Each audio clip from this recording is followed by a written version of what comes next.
Oh, that song scares me every you time. like that? You like that? I throw it out there to just fuck with you. Yeah, you do.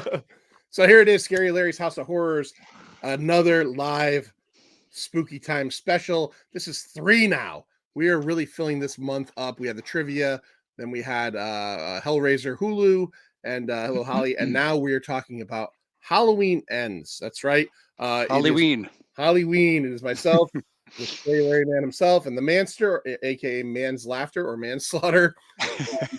You and Amanda are supposed to be on. I think there was a little bit of a miscommunication. Hello, Eve. Dave. About whether it was happening tonight or not. So hopefully Stu saw my message and we'll jump in here. I did send him the invite and jump in with Amanda, his wife. But let's get started. Let's talk a little bit about how we saw this movie. Now I went and saw this with the Manster and Chris Frodell, our friend from recent podcast. We saw the first film. Hello, Candy. We saw the first film Candy years ago in 2018 at the Plainville AMC 20. And we were all very excited. As a matter of fact, I found it on my Facebook memories yesterday, 4 years ago yesterday. Very excited to go see it, and it was not very good. Lo and behold, it was the best of the 3. Because then the pandemic happened. We don't get to go for 2 years. We go back. We see Halloween Kills. Halloween Kills is fucking terrible. But we said, hey, we're gonna do this every year. We're doing the same theater, same thing. So we go last week on Thursday night. The preview night, sold out theater, by the way, right, Manster? Am I right? It was sold out. That's right. It was sold out. Fucking packed. Yeah, people love this. I got a comment to make about AMC theaters real quick. I'm not one of those guys that minds like trailers. I like a lot of trailers. What I don't like is the repeated welcome to the show ad kind of thing where it's like, welcome to the show. Don't forget to turn off your cell phone. Okay. And then that ends, and then it's Nicole. Then you get Nicole Kidman, yeah, telling you welcome to the show and movies are magic, and then it goes back to another welcome to AMC, welcome to the show, go to the snack bar. It felt like fucking 19 minutes of that alone. The movie was scheduled. I don't know. This is just a regular complaint. The movie was scheduled, or at least 8:00 start time.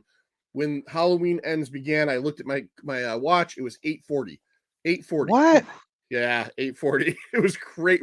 Manster, am I wrong? It was crazy. I didn't look at my watch, but yeah, it feels about right. It was so long, and it was not trailers this time. There was maybe 5 trailers. It was just a shit ton of welcome to AMC. You know, it's like, okay, fucking give it a break, AMC. We get it. Larry, you went. Where did you go? You saw you now, as Holly mentioned, this is available on Peacock. $4.99, I think, maybe if you want to rent it, or if you have the premium version of Peacock, for 60 days from the time of release last week. Where did you go see it, Larry? Well, first of all, I just call Peacock the cock. The cock. That's just me. So yeah, same thing as you guys. Last few years, you know, Halloween Kills. I always take the crew that helps out at Connecticut Cult Classics. I basically take them to any new movie coming out just as a thank you for all the work they do. So that's become a thing, and usually we do Thursdays. But this year I couldn't because Owen had a baseball game that I had to coach, so we had to do Friday. So I missed opening night for the first time. Turns out that's okay. I should have actually missed it altogether, but I guess we'll get to that. So I saw it at the Milford Mall, which is my my normal place. Good theater, Cinemark. It's a nice theater. I'm a member in good standing. You are. I get free tickets once in a while, discount on the popcorn. So I like that theater. And that's where I usually end up going. Unless you and I go, then we meet up at the Cinemark in North Haven. Is that North Haven? North Haven, where the concession stand is covered in a thin layer of Pepsi. About an eighth of an inch of Pepsi. Yeah. Dried Pepsi covers the entire concession area in North Haven, but that's okay. So yeah, I took the entire crew Friday night, and funny enough, while I was there with them, Jen and the kids watched at home on the cock. On the cock. On the Yeah. cock. Or as John Showing Peck on the calls it, cock right now. penis cock. Yeah. Yeah. Yeah. And I don't know if there's any truth to this, but I read our good friend and your colleague over at Horror News Network. I read Shawnee Mack's review. Go to horrornewsnetwork.net to read Shawnee Mack's thoughts on this thing. But he said, at least I think from his understanding, is that the Peacock version is slightly different maybe than the theatrical release. Now I've heard that, but I haven't, and I meant to check that out. We were talking about that night, and it was a rumor I had not heard.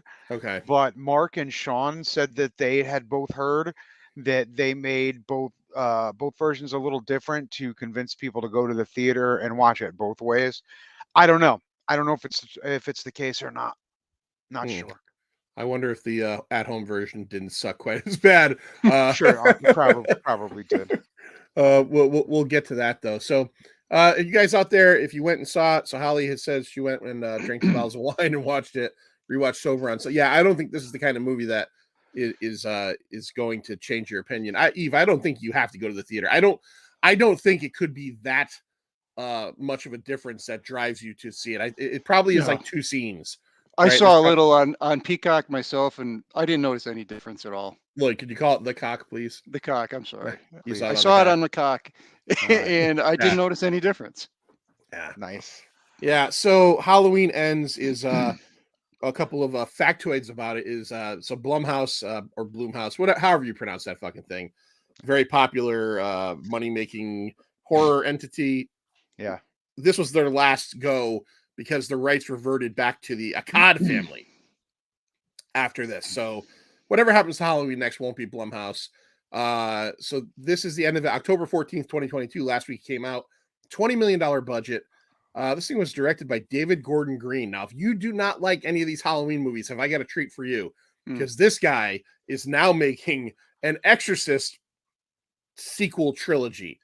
I thought it was one movie, and then today I read it was a trilogy. I didn't realize that. God so almighty. They got Ellen Burstyn to play the same character. So it's supposed to be I think he's doing what he did with Halloween 1, is he's taking The Exorcist and continuing the story somehow. But like, again, I think we're a little nervous because of these movies. Now, to give credit, well, we all know that The Exorcist really wasn't any good. So thank God he's fixing it. Yeah. Get in there for 45 years later and there, hey, look at that. There it is. Stu original right there. There it is. Oh, we got Stu and Amanda popping in. Hey, there they are. I'm sorry, Stu. I didn't see my phone earlier. I thought we were in understanding, but you guys both have orange shirts on, so there's that. Thankfully. You guys good? Can you hear me? Hi. Hello. I can hear you now. Okay. Sorry. I apologize. We had a little bit of a wire crossing there with the time and everything. But yes, I'm sorry. It was tonight. And I thought we had already settled that, but my fault. You can tell it's tonight because it's happening. It's happening right now. Yes, because we're in it now. That's how you know. We are in it. So Stu and Amanda out there in Western Mifflinburg, PA, the land of toilets in your basement and the word yins. We're all going to watch the new terrible Exorcist films. John's I don't know. I don't know. After these 3 movies, I might be done with David Gordon Green and Danny McBride. No relation, by the way. No. They made Pineapple Express. I love that movie. Yeah, and they made Your Highness, which is a silly fucking movie. It's a silly fucking movie. So here's something I wanted to bring up. Stu, I'm going to ask you this because I wonder if this says anything about these movies. So David Gordon Green and Danny McBride are the 2 guys that wrote all 3 of these movies together. But on each one of these films, it's a trilogy, there's a different 3rd writer. So in this film, it's a guy named Paul Logan. In Kills, I'm sorry, Paul Logan and Chris Bernier. So 2 guys. Was it Logan Paul? I wouldn't Logan trust it at all if it was Logan Paul. Paul Logan and Chris Bernier. In Kills, it was a guy named Scott Teems. and in Halloween or 2018, whatever you want to call it, this guy named Jeff Fradley. Do you think that's fucking weird that like you're going to make a trilogy of films, two of you are going to write it, but then you're going to have a different writer in there each time? Do you think that affects everything? Because I feel like they clearly didn't have an overarching plan. It's kind of like the recent Star Wars trilogy, right? Where it's just like they just made that shit up as they went. And that's what happened on this franchise. Like, you will never convince me, and we're going to talk about it. You'll never convince me when they did 2018 and Kills that this is where we were going to end up. Do you think even Kills was where we were going to end up from 18? Because I think initially they had said that it was going to be two movies filmed at the same time. And what I read was Danny McBride and Green said, no, let's make the first one, and then we'll go from there and see how the audience responded to it. Now, I think it's overall amongst maybe horror fans mostly disliked, but it did a lot of money, and there are people that do love it. So obviously it called for more movies. Then they make two more movies that get broken up by the pandemic, and it feels so weirdly disjointed, especially this last one. I can't wait to just dive into talking about this, whatever this was. Kills felt like a reasonable follow-up to 2018, though. Like, I watched Kills and it was like, okay, yes, this is the next sequence of events. It makes kind of sense. This movie doesn't. Yeah. Do you? Yeah, no, I see what Stu's saying. Kills, it picked up where 2018 Right, it was left off. chronologically correct. Yeah, Right. I mean, it had a lot of weird, Evil Dies Tonight shit, and You know what it had? Michael Myers. it did have Michael Myers. It also had Danny DeVito as the Penguin, who people thought were Michael Myers. Well, I But- saw, because this is very hot on Twitter right now. All the kids are talking about this on Twitter. So someone had to come out. There's the people that are going to be the defenders of Halloween Ends, and one of the things people are saying is, and again, this is all spoilers. So if you're watching this, you haven't seen it, you're going to be fine. It doesn't matter. But there's people that are like, Michael Myers is only in like 9 minutes or 10 minutes of this movie. In the first movie, he's only in 9 minutes and 37 seconds, apparently. Can I tackle that? Can I tackle that for you? Yeah. On screen time, maybe he is only in it for 9 minutes. Let's not forget, because Thanks a lot, Eugene. that doesn't take into account the fact that the majority of the movie is from his point of view. So even if he's not in all of 1978's Halloween, the first 10 minutes is all his point of view and him stabbing his sister, and then a lot of it is his point of view. Like it's him watching and him stalking. Like, and it's his presence is in that entire movie. Yeah, even when he's not on camera. Is building up to him and everything he's doing. It's not like there's a serial killer out there. Right, he's there. He's there. He's there. His presence is felt in every shot in 1978's Halloween. And this piece of garbage, he's in the sewer, and that's it. He's in the sewer, and Corey's killing people. That's all. Patrick says, exactly, Myers dominates the first film and drives the story. Here he is barely involved. Hey, look, there is a scene where he kills someone and comes in his pants. We'll talk about that. But I'm pretty certain he blows a load in his coveralls. Amanda, last year you joined Stu and I, and we did a Halloween Kills episode. And you in particular and Stu were both pretty solid. You liked Halloween Kills, and I didn't. That was kind of like our back and forth in this episode. So I'm assuming you were pretty excited about Halloween Ends. What were go through, like, pretend I'm your therapist. What were your feelings at the end of this movie? What do you want to talk to me about? I had the disappoints, man. Yeah. I was sad. I wanted a Halloween movie that had Mike Myers in it. Yeah. That was bad. It was bad. So about a month ago on Instagram, I'll give him credit. He's not watching, but there's a kid on Instagram that we actually met Lloyd at CT Horror Fest. Aaron Horror. He was dressed up like Ash from Evil Dead at CT Horror Fest. Yeah. Young guy, nice young kid. Yep. He's a big horror fan, and somehow he commented on something I put up about Halloween, and we were chatting about Halloween Ends, and this is like a month and a half ago, and he's like, I read the leaked supposed leaked script. He goes, people are going to be pissed about the twist. And I said, tell me, because I don't give a fuck. And he told me it was exactly right. He's like, it's a babysitter who kills a kid. It's not Michael throughout the whole movie. He said it's like Friday the 13th part 5. And I went, oh, all right. You're gonna love it then. I love it. But I honestly, 9 times out of 10, when someone tells me they heard something, it never pans out. This kid had it like right down to the bone. And I even think I said to you, Lloyd, we were talking to Kurt Spieler. I said, I'm not going to spoil it for anybody, but I'm curious if what this kid said is true. Right down to it, man. He even said Corey. He's like, there's a Really? babysitter named Corey. He gets accused of murdering a kid, and he ends up, I think he put like teaming up with Michael, which happens for one scene in the movie at the very Tag least, I think. team back again. Other than that, he's just beating him up. Yeah, stealing Yeah. his mask. Give me Yeah. run that shit, fool. And I Run love that that Michael's shit. like, Okay. it's my friend. Uh, It's my friend taking my mask. All right, so let's get into it, John. Yeah, let's get into it. Let's go into the cast real quick. Let's talk about who's in this thing, Manster. Because that's how to start everything, and then we'll get into the film. well, we got Jamie Lee Curtis, obviously, as Laurie Strode. Right after her events of the last movie. Well, what, 4 years later? 4 years later, yeah. Yeah, she's she's bought a house in a town that she doesn't want to be in, and she's writing her Very nice. memoirs. Yeah. Well, okay. So first questions first, and I do want to bring this up so it doesn't sound like I'm repeating myself. But last week, Carlos, who's in the room from Insufferable Bastards, asked me to be on the show, and we discussed this. And one of the things we did bring up is so if you're Laurie Strode, right, Amanda, I'm going to ask you. You're Laurie Strode. 4 years ago, you lived through this nightmare of Halloween and Halloween Kills in one night. 40 years ago, you lived through the first Halloween. 4 years later, you somehow get through it. Do you buy a house in Haddonfield?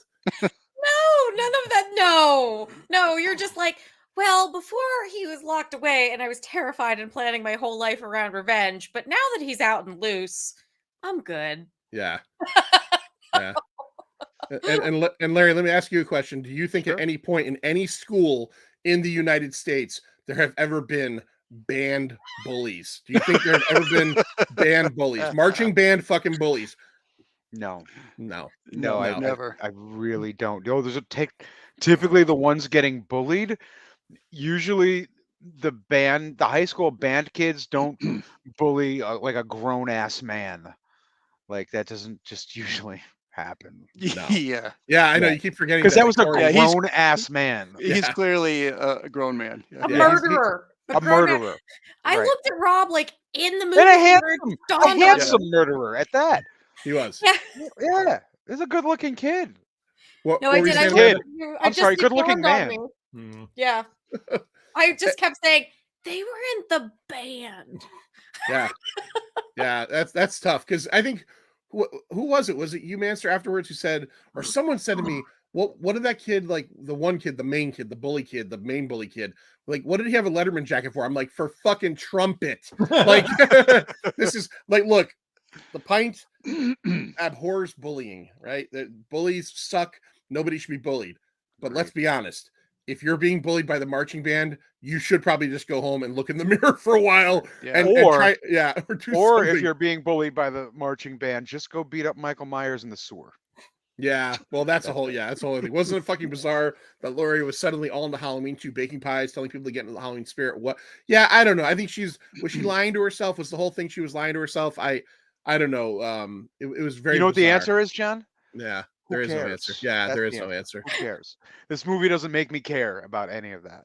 All right, They're all Master. like- the thing is they're all like, it's trauma, it's trauma. This trauma's embedded in the town. It's trauma, it's trauma. And it's like, this bitch would have some trauma. Yeah. Like, why doesn't she have trauma? Yeah, well, she just said, "Fuck it, I'm She's gonna." just like, I'm good now. Because that's I'm good. how PTSD works. She just decided she wasn't going I'm to. fine. I'm fine. Hey, she woke up one day and said, "I'm better." You know, fuck it. Yeah. All right, Better now. Master. Who else is in this thing? We have Andy Matichak as Allison Nelson, Laurie's granddaughter. Basically, I don't know why she's in love with this guy. She Well, seems Just to out be of the a fucking bitch. blue. Yeah. Out of the fucking blue. So out of the blue. Let's be Deeply- So totally, hot for him when deeply he's in love. going in for a band-aid. let's Deeply be, in love. let's be totally honest about Yeah. Matichak's character here. Very cute young girl in the first movie. Second movie, she's a teenager. Now she's in her early 20s. But like, I think her romantic instincts are off because first of all, you know, she falls crazily in love for a blank-eyed serial killer who proves not to be lovable in any way. There's nothing about him. And number two, her ex-boyfriend is a 68-year-old cop, which made no fucking I sense. have so many questions about these relationships. Yeah. When he pulled her over and told her, and then he said something, and they inferred that they were dating. I was Right. like, is that Brennan Gleeson from fucking 28 Days Later? This guy is so old. Like, and she's 22. Like, what's wrong? I get it. I get if you're trying to say I think he's John, right. She had trauma. bad- Trauma. trauma. Yeah. Trauma does that to you. Trauma dies tonight. Trauma dies tonight. We're gonna solve all of this. You know, Yep. Holly's right. The town should have gone footloose on Halloween. Should have gone Yep. footloose on Halloween. Fuck. Are we done? No. Yeah, right. No. There's Well, more? next we have We got more. James Oh. Jude Courtney as Michael The guy in the Myers. sewer, as the guy in Yeah. the sewer. The shape, shape, whatever that was. down there. Pennywise. Pennywise.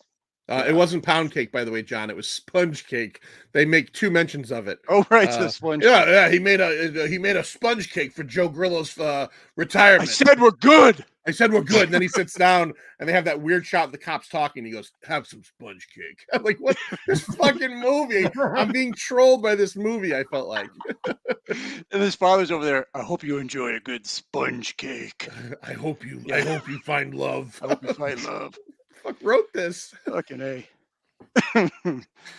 Yeah, so that's about it for James Jude Courtney. I mean, there's Yeah. nothing else to say about this guy. Yeah, he doesn't have a lot. Yeah, happy birthday, Joe Grillo. He doesn't have a lot of credits. Like, he hadn't. I don't think he acted in anything from 2002 to Halloween 18. It makes me wonder, like, what did this guy do for 16 years? Like, why did they pick him to Yeah. Well, be? couldn't you tell when his mask was off? He's been laying in bed with the rest of Charlie's family. Yeah, Yeah. The chocolate factory. Uh, Yeah, the mask came off, and I was like, no one's afraid of Grandpa from Willy Wonka. Grandpa's he's a liar though, because that motherfucker can get up from that bed. He's can been walk. lying. He's been lying. I've seen spinal injuries, dude. You don't have one. You're just a lazy fuck. So, in case you guys don't know, Nick Castle provided the voiceover work for the breathing of Oh, Michael Myers. Thank God. That's Yeah, thank important. God he did. Plus, he had a cameo, right? He was He- the flasher. He was the, The flasher. flasher. Yeah, the Yeah. flasher. Yeah, he ran out at the party and flashed. We all were like, Nick Castle, all at the same time. It was the best part of the movie by far. By far, best part of the movie. Will Patton as Deputy Frank Hawkins. Yep. He's a good guy. I Will like Patton. Will Patton. Right. Will Patton was clearly like filming something else and had enough time to run to that set like in between shots. Clearly. Because he literally is just like, what do I have to do? Can I smell your hair? Show up Oh. in a grocery store hmm and then come to the porch at the end. He's like, I can do that. Just pay me like, I don't know, $800,000. Yeah, whatever. I have a basket full No, of penis-shaped vegetables. Yeah. Blumhouse doesn't pay people like that, so Yeah. they don't pay people. All like right, that. $8,000. Probably like $800. $8,000. Maybe 8,000. All right. Now we have Rohan Campbell as Corey Cunningham. Rohan. What a strange choice for a babysitter, right? He was the lawn kid, and then Yeah. like the babysitter canceled. And let me ask you a I- question, Stu. I'm going to ask you this question: when the mother pulls him over to the side to talk to him, maybe it's just me, maybe it's my perversion. Did you think she was going to say like, the husband almost found out about us last time, like we have to? It seemed like there was going to be Yeah. some shit 100%. going on. The first Yeah. time I watched it, that's where I thought that was going. I thought she Okay. was like talking about our illicit affair. Instead, she was like, I have to talk to you about these plot points that don't go anywhere for a second. Hold on. Yeah, Yeah, right. Yeah. I And think plus, I leaned he's- over to you, John, and said He's a something like good-looking that. guy, so I wouldn't be Yeah. surprised. he is. He apparently plays. Yeah, that's what they say. I guess since 2020, there's a CW Hardy Boy show, and he plays the older of the Hardy Boys. So Yeah, he plays. I wouldn't throw him he- out of bed. He plays the Parker Stevenson Hardy Boy, whichever one that was. Mr. Perfect. Hardy. Thank God. Then we have Kyle Richards as Lindsay Wallace, who was on screen for like 5 minutes. Yeah. Not even. She's No, one of the she- housewives. She's one of those I thought housewives. she might right? have a bigger role. Yeah. Yeah, she is a housewife. she is the sister of. We did an episode with Holly last year, Tough Turf with Kim Yeah. Richards. She is the stepsister, and she's the aunt of Paris and Nikki Hilton. Yeah, so she's involved in all that good stuff. But more importantly, right? Come on, John. More importantly, where did she get her start? Oh, well, she was in the original Halloween, but she was on Little House on the Prairie. There it is, my friend. Yeah. Nailed it. I nailed it. All right. All right, Master. Who else we got? I think Master fell asleep. Oh, Master he's froze. gone. He's frozen. Look at him. Look how Oh. frozen he is. He's so handsome, though. Let it go. Look at that Let jawline. it go. He's really studying that cast list. He is. Yeah. He is. He's getting Any into second now, he's going to disappear. He's going to disappear. All right. Well, Master will come back. Well, he's Ah, there gone. he went. I knew it was going to happen. He'll come back in. Here, I got a few. Yeah. She said Jamie Lee Curtis, Rohan, Will Patton, Jesse Boyd as Officer Mulaney, Michael Barberi as Terry. I don't know who these people were. Were they actually in this fucking movie? Yeah, there's other people. Does it really matter? There's Yeah, other people we're in the good. movie. We're good. Fine. Yeah. Amanda, what level of Oh, what's her name? Darcy the Mail Girl from Joe Bob. one? Yeah, parts. Yeah, like real quick second. Yeah, Yeah, Yeah, she was a she was the receptionist. receptionist at the all-night radio station. That Right, those right, are just right. hilarious because those things don't exist, and one guy going all day long. Yeah. So all right, so let's get into a little bit of the film. Master will jump back in any second now. Did you guys? I'll ask right off the bat. We went in and I expected nothing because I didn't care for the first one. I hated the second one. So I'm immediately thinking from beginning to end, this is going to be a nightmare. I've already got the seed planted in my head that what's happening in this movie. And I'm like, this is going to not work. But were any of you guys, Amanda, I'll ask you first, as pleasantly surprised by the stinger as I was? The opening scene where it's the babysitting gig. Amanda, did you like that? And did you jump like I jumped when that kid hit the fucking floor? Oh 'Cause I yeah, jumped. yeah. No, that was a fantastic opening scene, and I was like, because Rob kept telling me how bad the reviews were online, and I was between the two of us. I liked the other one a lot more. So going in, I was like, I'm gonna like this movie, and then I'm gonna have to defend why I liked it. And then it started, and I was like, oh, see, it's gonna be good. And then no. Not so good. Larry, were you at the very least pleasantly surprised by that opening bit or no? Yeah, I actually liked that open. First of all, even before that, I hated the intro. I hated the CGI pumpkin. Oh, they Oh. kept on like blowing up on yeah, itself. here's the pumpkin, the actual pumpkin here. But I hated that the CG. It just looked cheesy and shitty and kept morphing. It was almost like the Michael Jackson black and white video. Remember? Like it was like I don't know. Tyra Banks, yeah. Yeah, and every time it would be like a different person. It was weird. Didn't like it. I just wish it was Hey. the regular pumpkin. Stu, I'm talking. I mean, Lloyd, please talk. No, Larry, you. But the actual scene, yeah, with Corey and the kid babysitting that little piece of shit who I wanted to punch in the fucking What an mouth. asshole. What an Yeah, I don't yeah. I don't ever He- want to say a kid deserves to die, but that kid.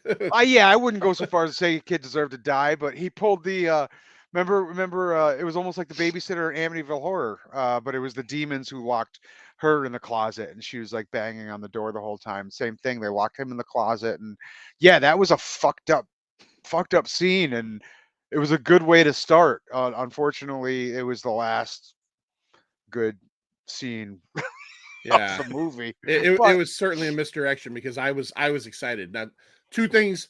Well, one that I noticed in the theater, but I didn't put it together till I read it afterwards, was the opening font is all in blue. The opening font in Halloween 3 Season of the Witch is all in blue. Yeah. So it was mimicking that. The other thing I didn't notice, and I've read in two different places like reviews, and I think David Gordon Green was talking about it in an interview, is that Corey Cunningham, the character, is based on Archie Cunningham from Christine. And actually, in the first scene or the second scene he's in, he's wearing the same clothes or similar clothes to him.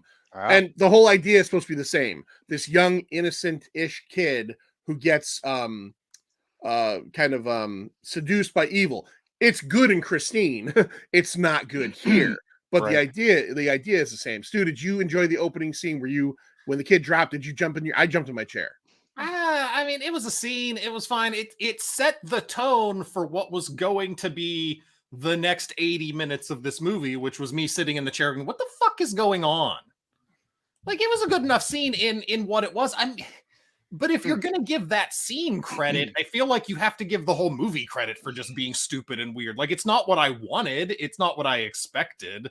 Right. I wasn't sure. To Stu's point, I wasn't sure how that scene. Yeah, While I yeah. liked the scene, I was questioning how the fuck this is going to tie in to a movie about Michael Myers. Yeah, I was so like, that, I was expecting Myers to bust in at some point or something like so. it was a the fine scene, enough scene. It just Right. set up the entire movie of me sitting there, and it was like, I watched this movie, and it did the same thing to my brain that Malignant did, where I sat there the entire time going, "What is happening?" Yeah. And I I mean, think- for all that we're gonna knock this movie, because there's a lot to knock in this movie. It's poorly written, it's poorly made. Like, I was never bored with this movie because from the very beginning, I just wanted to know what was happening. Oh yeah. All right. Yeah, I was think what in what was going on. So, Stu, I mean, probably the same as I feel. Really good scene in another movie, right? Like, This entire movie is another good movie in another movie. I don't know about I don't even know if I I'm would not go that sure. far. I don't I'm not know, I sure don't that's know. true. Yeah, That's Yeah. that's you're stretching the pasta there, buddy, but that's all right. yeah. All right, I can only take so long of a dude driving around somebody on a motorcycle before I'm like, why aren't I watching It's my not Easy bodyguard or Rider. Top Gun or like fucking. Master, let me ask you a question. Watching this movie now, I'm disqualified because I had it kind of spoiled. At any point, did you grab onto the fact that, like, I think this kid's going to be the fucking killer in this movie, or were you just, was it so scattershot that you were waiting to see where it was going to go? Did you like start to think at one point, we haven't seen Michael yet? This kid, they're focusing on this kid. Is this going to be this kid? Did you have that inkling at all? Well, I clearly had the inkling once he went into that storm drain and saw Michael Myers in there, which was what, about 40 minutes in. yeah. Oh yeah. Yeah. About, I yeah. mean, that's Got that's the first time you see Michael Myers is about 40 Yeah, we minutes they in. lock eyes and it gives us the previously on this movie you're watching. Yeah, it does. And Yeah. I didn't know he had that kind of power, but yeah, no, that I did get an inkling at that point that this was So- going to be a transference of some sort. So is Corey like Rogue then? Like he touched Michael and absorbed his power? Yeah, I think so. That's what I To think. put it happened into there. Stu terms, I'm trying to get Stu involved. Like Right.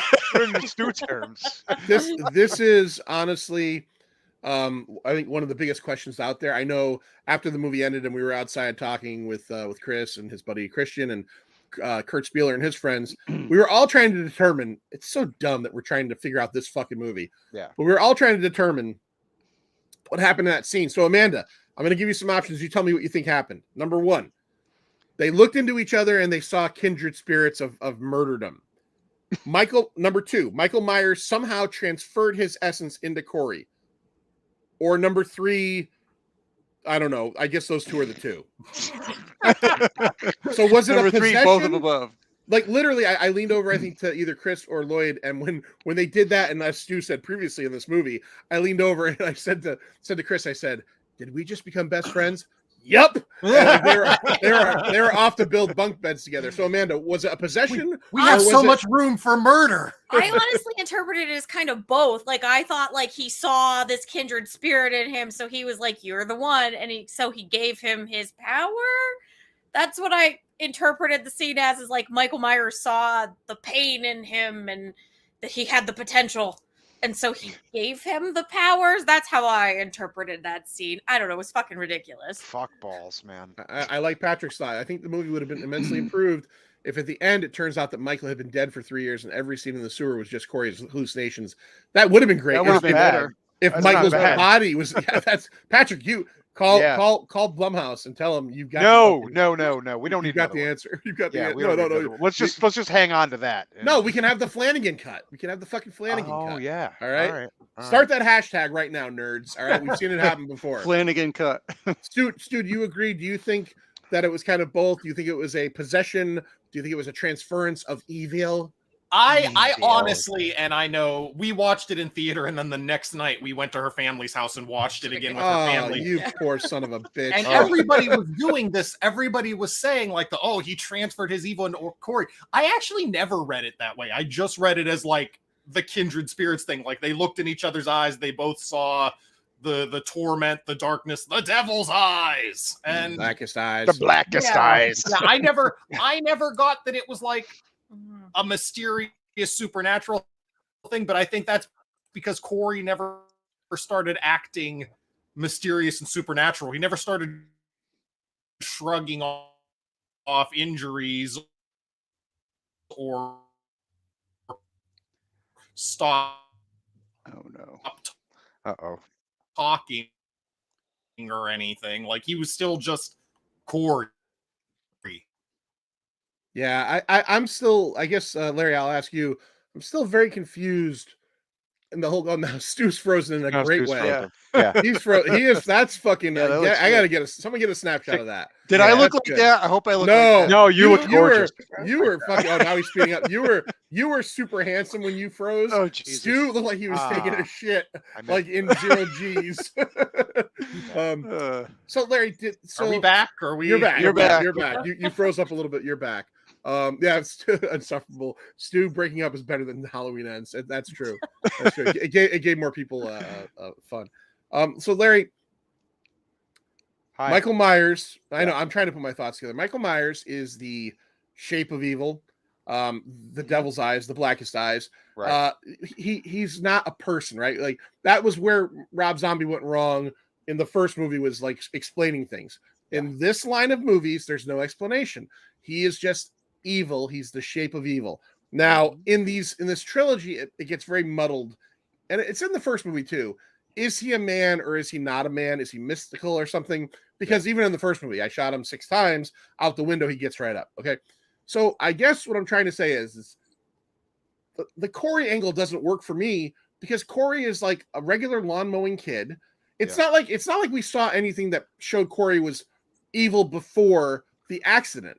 Right. What made Corey evil? According to this movie, the town. So here's my question, and I asked this question when the movie ended. Yeah. Is this supposed to be a message movie about bullying or what trauma from like It's a message about what trauma can do to a group of people. Not specifically a town, but how trauma can affect your life. Which Right. I don't need from a Halloween movie, but whatever. That's that's what it's supposed to be, and that's what the movie's trying to tell you. I thought that was a really stupid exchange with Corey's mother and Lori. Yes. And she started blaming Lori. You lost your boogeyman, so they Yeah. the town assigned Yeah. him to my son. Meanwhile, Lori is the which one is who fucking ridiculous. tried to make this relationship happen, and then 5 minutes Yeah. later, it was like, maybe not. Yeah. all right. So I know in this one we're kind of jumping around, and that's just Yeah. the nature of how this one's going to go. Yeah. But like, so Lori, she finds Corey after he's bullied by the band geeks, Right. and And their leader, who's from Bronx. yeah, Hey They're- kid, why don't you go get us some booze? well, not just that, but Corey's parents were also from Bronx. You know, like he's a very nice boy. And then his father's like, I hope you find Your love. granddaughter should be so lucky. He's handsome. My boy is so handsome. I kiss him on his He's lips. so smart. Yeah, can we talk about why Corey's Yeah, mother right. totally She kissed wanted him to on the bone him? lips. You agree, right? His mother was like kind of like into him, right? Because Oh, he's That not. was gross. It was so Creepy. gross. Well, let's figure this too. Amanda, did you have any inkling that when Corey showed up to work at the scrapyard, that guy was his dad until he went home and had dinner with him? Nothing. No, Nothing. not at all. But I think my interpretation of that was he was a stepdad. I don't know. if Yeah, that it turns out he's a stepdad. Okay. Only because that's what I read. I was gonna say, Oh, Master I read just the learned. I just novelization. learned something. I Yeah. I had no idea. But you're right, John. I thought he was going to turn out to be like a shitty, scummy boss that maybe Michael kills. Like, Yeah. and that's because he looked like somebody who would play a shitty, scummy boss. Right, And then all of a sudden he turns out And all to of be a a sudden real he's- nice guy. And I'm Nice like, guy. he's He's the a most random sympath- guy sitting in his house. He's Yeah. the most Doing here. sympathetic. and then death yeah, in the because I whole was like, movie. why is he in the house? Yeah. Yeah, Like- it was his uncle. Oh. Okay, all right. I think That one Patrick and Lloyd both got the novelization and read it this weekend. I Yeah, think no, Patrick and with Lloyd my helped research out with the online, they writing. said father-in-law everywhere. Chapter Or, 6. stepfather. I think they got Oh, screenwriting credits actually. It's his uncle. No, I don't know what it was in the movie. I don't know if there was a line of dialogue. I never thought he was his father. I thought he was a stepfather or the mom's boyfriend or something. Yeah. or his Again, boss that was banging But his mom. it's just another. It's Oh, just yeah. another point of confusion in the Yeah. movie, right? It's just another like. It's just another small little thing that doesn't make sense amongst a whole bunch of things that don't make sense. Yes, so Mhm. many things. So many So things. many things. I All also the think things. Corey would have called him dad if he were a dad. What do you have? I think he's just like, hey, Mike, thanks for the He bike. called Like, him I don't- Ronald. Yeah. Yeah. Kidding? And also the doctor, like the doctor with the redheaded. I love. Like they go that. home to Can I bang, and jump she in? calls him Doctor Yeah. Mathis. Yeah. Like just the Why aren't you weird just calling him Bob? random boning scene between Right. the doctor and the. Right. I was like, "Where's this from? Where? Well, where's not- this?" When I'm about to fuck a doctor, I'm not like, hey, doctor. I'm just I'm using first names at this point. Yeah, Right. I felt that was so weird. I get it, like, you know, at work you got to stay above board, but like once you get in the door Right. and he's already told you to go shower and put on this robe, and he's going to have his penis in you, you can call him Bill. It's cool. Right. It's cool. Right. Even It if his turns out name's he's Bob. not actually a doctor. That's just their role play. She just brought Yeah. him to work and told Yeah. everybody he was a doctor. Turns That's out why he's so bad Corey's. at He's stitching up Corey's dad. hand. Actually. That's Yeah. Corey's Right. real dad. Right. That's Dr. Corey's dad. Mathis is Corey's real dad. Yeah. Yep. Why So- not? So I was going to ask real quick. Lori meets Corey in the Wawa parking lot, and you know, he crushes Wawa. the bottle, and he has to go in, and she brings him in, and she immediately is just like is telling what's her name? What's Matichek's character's name? Allison. Allison. Like Allison. Allison, just sit on his face right now. Yeah. Sit on this fucking guy's face. He's Yep. cute. You Why, know, you motorboating son of a bitch. you old sailor, you. And so she's all about it. And then as the movie goes along, he not so much into it anymore, right? Yeah. But the scene where she switches gears on him is so bizarre. She's standing in her house, she looks out the window, and this kid is just standing near a bush, and it's fucking over. That Right, means that's he's it. evil. Well, you can't stand near a bush. No, Michael yeah. stood near a bush, That's so clearly evil. But that's what so I'm saying. clearly evil. That's what I'm saying. Are we taking fan service to a new stupid fucking level Yes. where Lori now sees this kid who's kind of he's emulating two Halloween 1 scenes. He's emulating the scene where he's standing by the bush, and he's emulating the scene where she sees him by the clothes hanger. So in one spot, it's from above, but it's near a hedge. That makes you realize this kid's fucking evil. And then even the whole part with the kid's father at the pool hall, where he's like, when I saw him, that wasn't the same kid. Oh God. What are you What fucking was talking that about? scene? What was that scene? And they even had the balls to show a piece of that scene. He like pulls up to him slowly, Yeah. and he looks into the car, and he's like, "Oh my God, he's evil. I got to drive away." Was it just What me just that noticed happened? when he pulls up next to Corey, Corey's walking like Kaiser Sose? I didn't. Oh, notice yeah, that. he's I thought it kinda was like in slow shuffling. motion. I thought Yeah. they were putting it in slow motion. That's how I remember. It would But- have been great if but Corey I'm like- was, and I'm then like- he straightens out and starts walking faster, just like Kaiser Soze. I'm like, maybe Corey's giving you the fucking stink eye because your son died by an accident and you dragged him. Well, you didn't drag him, but I mean, I'm sure you testified against him in court. Like, so maybe that's why he's giving you the stink eye. Maybe it's not because he's evil. Yeah, because a line of dialogue that I completely missed that someone had said when I was talking to him about this movie, was a line of dialogue was, I didn't realize that Corey did serve a year, and then someone, because I guess they said he served a year for manslaughter. Yeah. I thought he just Probably while he was waiting waiting. for trial. right. Yeah, So he was in jail Yeah. technically, right. but it was for a year. right. So Normal. yes. So here's the question, Lloyd. You get out. You kill the kid, whether it was manslaughter or not. You accidentally killed the kid. He hits the ground. Two things. Number one, do you move out of that town? And number No, two, of if you course. choose not to move out of that town, do you ever sleep in his bloody So, death spot? No, I will not leave the town, and I will go right to that death spot Yeah. Just where they never cleaned up the Never blood and it cleaned the just blood. stay in the floor. And Okay. I'm just gonna lay there and just ponder, what? my existence. I don't know. Condemn the house. I'm gonna sleep there every night. Condemned it. But they leave the piano in one kitchen chair. Yeah. Yeah. Amanda, Definitely leave the fucking baby grand piano. They could have got a lot. For Leave that the house. fucking $10,000 piano behind. No big deal. Amanda, answer this for me. if the house isn't condemned, maybe you know more about this kind of stuff than I do. Don't you think someone at least would go in there and like just rip that part of the flooring up Yeah, to get clean rid up of the it? floorboards. You think power sand? I don't know. I imagine blood does stain hardwood. I mean, Just cut it out, and toss it, Yeah, you burn can it. replace it. I It's not thought they that were hard. trying to make that like the new. You know how Michael was obsessed with his window. Yeah. Corey was Let's- obsessed with his blood spot. Yeah, let's talk about that. Stu, That obsession kind of Well, went away, right? They made a Holly, big deal of murder that happened obsession. Tore down in the the Myers Myers house. This was just an accident. yeah, I definitely want to ask Stu about that. So Stu, if you go to swoproductions.com, he had his review yesterday, and I read it and I enjoyed it. But he does bring up a point, like the second movie, which is a year departed from this movie, has that whole. Now again, we know the Myers house has been torn down. They say in this one, but like what was with the window? Like did it just didn't matter anymore, right? Like it just didn't matter. I am utterly convinced that after the first two movies, they just went out and found a screenwriter and they were like, "Hey, do you want to finish our trilogy?" And he was like, "I didn't see the first two movies." And they were like, "Oh, don't worry about that. No Just problem. make Write up it your own anyway." movie, and we'll somehow shoehorn Michael Myers into it. Do you understand the base concept of a Halloween movie? There's a guy in a William Shatner mask. He's like, "Yeah, I think I've heard of that." He's like, Oh, "That's yeah, that's all yeah. you need. You can write the third movie for us." Or better yet, do you have like a romantic drama that we can take and just kind of insert Michael in the last 15 minutes? Yeah, oh yeah, no, I have something written like Right. that. There's, Perfect. yeah, we'll there's take no that. chemistry, and then we'll forget about the romance at the end. Yeah. It'll just disappear.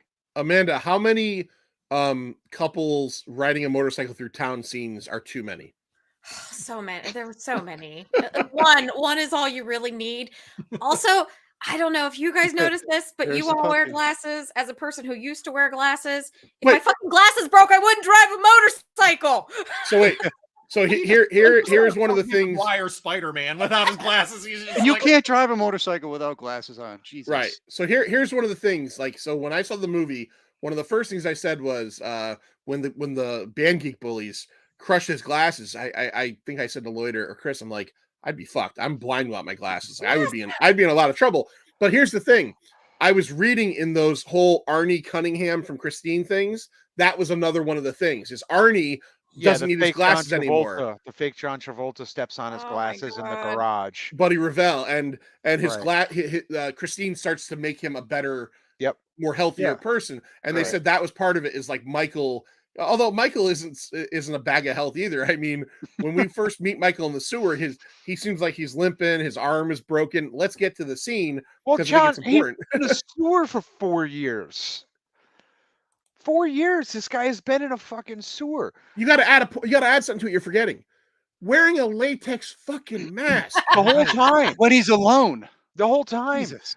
And John, he was he's strong not enough. alone. He has Alan Moore, the homeless man, outside. That's right, he watching does. over him. But he was Alan Moore. he was strong enough at the end of Halloween Kills to kill like a whole town full of people.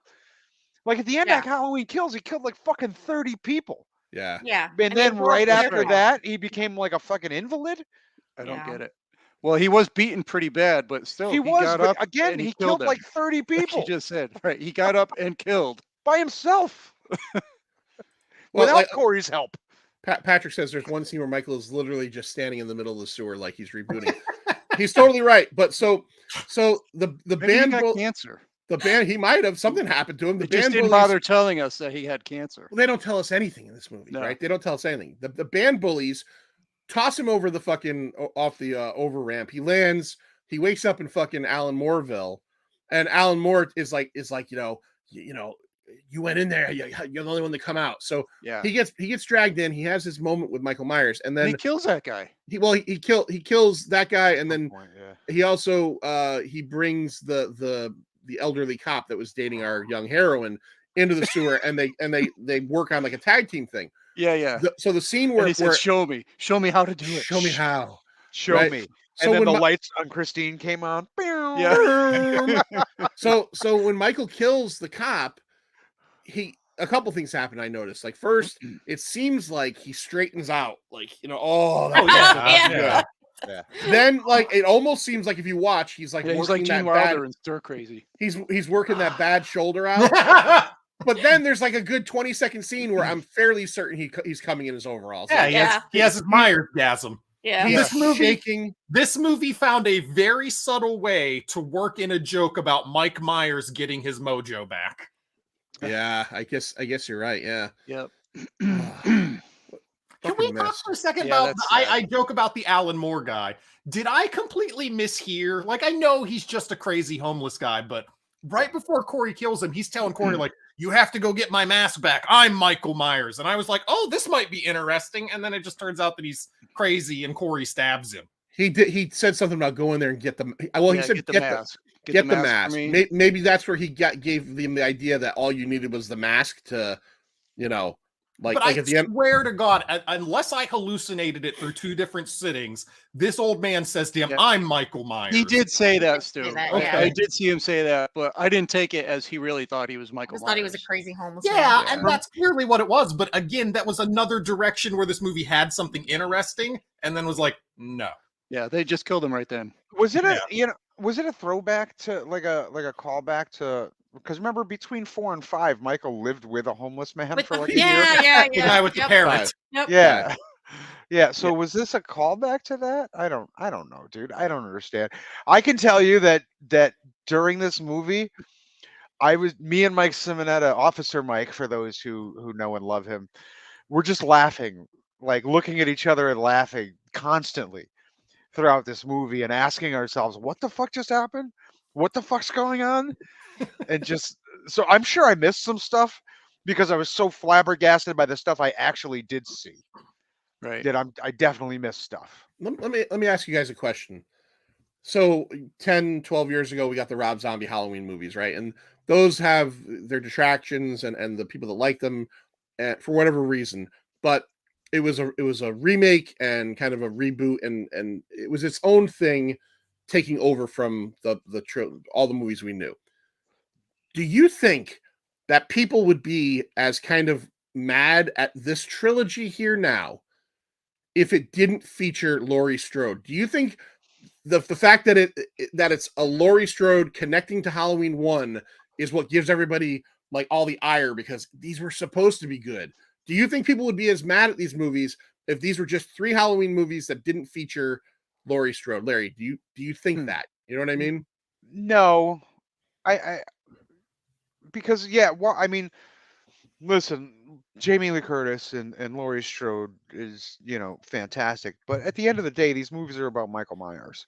So whether she's in them or not, people are going to go to the theaters to see Halloween. So I don't think I think you're asking if I think the reviews are worse because she's in it. I don't think it matters. I think it would be getting the same shit regardless of whether she's in it or not. Yeah, I guess I just wonder if this was like in the line of like, let's say Halloween Resurrection or something, just another Halloween trilogy, like a reboot trilogy. If people wouldn't be looking at it with such prescient eyes because they want it to be better than it is, because this is it. She came back and, like Stu, question, do you think people are going to go back now and reevaluate Halloween H2O? Because in all honesty, I enjoy like that H2O. movie. I didn't Yeah, mind H2O. They did it much better 20 years ago. Do you think people are going to go back now? I've always liked H2O, and that was my big problem with 2018. 2018 came out, and I was like, this is just a worse, stupider version of H2O. Like, we already had a good version of this. 2018 was just a worse version of that, and then Without LL Cool J. Yeah. Like LL Cool J writing his romance novel. That was the story we really needed. maybe this was his romance novel. Holy shit. Maybe Halloween geez. Ends LL Cool J was totally the fits romance there. novel that LL Cool J was writing in H2O. She meets him, and 24 You hours just later, they're circled deeply it all in love. around. You and Patrick just wrote a better movie together than what we got here. Manster, we were in the theater together, we're concentrating on this piece up there, this piece of work. Yeah. Were you as confused as I was for the first, say, 40 minutes of this movie after the kid drops? Because to me, it just felt like if this movie had been titled Tales from Haddonfield, it would have made more sense, because it just felt like, okay, oh, we got Corey and his drive to the job, and and Corey's being bullied by the band geeks. Oh, and now it's Laurie Strode at the grocery store. I just felt like we were watching the Yeah, it folks was of just- Haddonfield. Right. Tales from Haddonfield. There was no Michael Myers in it. That's why. I mean, we're like, what is the Halloween story part of this? Yeah, I think, John, I think we got exactly what they planned to give us. That's, Mm. I mean, to Stu's point, maybe they didn't plan it from the beginning, but when they sat down to write this, they said to themselves, we're gonna take a look at what trauma can do to a small town, and it is what it is. This is the movie they wanted to write, and And they did it Fucking- real badly. yeah, I mean, Like there are aspects here. There are so many aspects about this movie that could have been interesting, and then the movie just zagged away from them. Like early on, you see that like there's a murder spree going on in Haddonfield ever since Michael disappeared, and it's like, oh, tell me more, movie. And the movie's like, oh no. Evil. No. It was just evil. Yeah, like you see, like people are getting shot in their car, people are getting hung, and it's like, okay, well, what's going on? That's what you're talking about. That's how the trauma has impacted. We've seen the degradation of this society from evil dies tonight to fuck it. If you can't beat it, join it. But then like it doesn't tell that story. Can it's I- just like, I don't care. Can I ask an honest question? And I'm not trying to be a dick by saying this. That's in this movie. They show that in this movie. Like there's a scene where they talk about that. No, he's saying they want that to be a scene. No, that's a scene. Like there's the couple in the car and Oh, they've yeah. been shot. There's and the scene that shows and all the the- dead bodies. and and yeah, the yeah, people because- posters. and because that's somebody what I says, said to Michael, and the cop says Michael doesn't use a gun. Yeah. Yeah. And there's Right, the yeah. lady who's hanged on the thing, and they have Oh. to go cut her down. And I do remember him saying Michael doesn't use a gun. Okay, yes, yeah. right. Yeah, during that scene, John, when they showed the people shot in the car, I was like, hopefully next is Tommy Carbone in the fucking meat truck. Like, is Layla gonna start playing? Layla, What's going on? You're waiting for Layla. Yeah, Good 100%. Goodfellas dies tonight. So all right, Amanda, let me ask you a question about this trilogy of movies because it's something I thought about. So you have the first movie, right? That sets everything up. And then you've got kills and ends, okay? And if you're gonna just give them like a flat out basic idea to each movie, ends is kind of like the quiet movie where some weird things happen, but it's kind of the quiet movie, not a lot of kills and everything. Kills is like fucking battle royale versus the firefighters. It's just nonstop. Like Evil Dies Tonight, Rampage.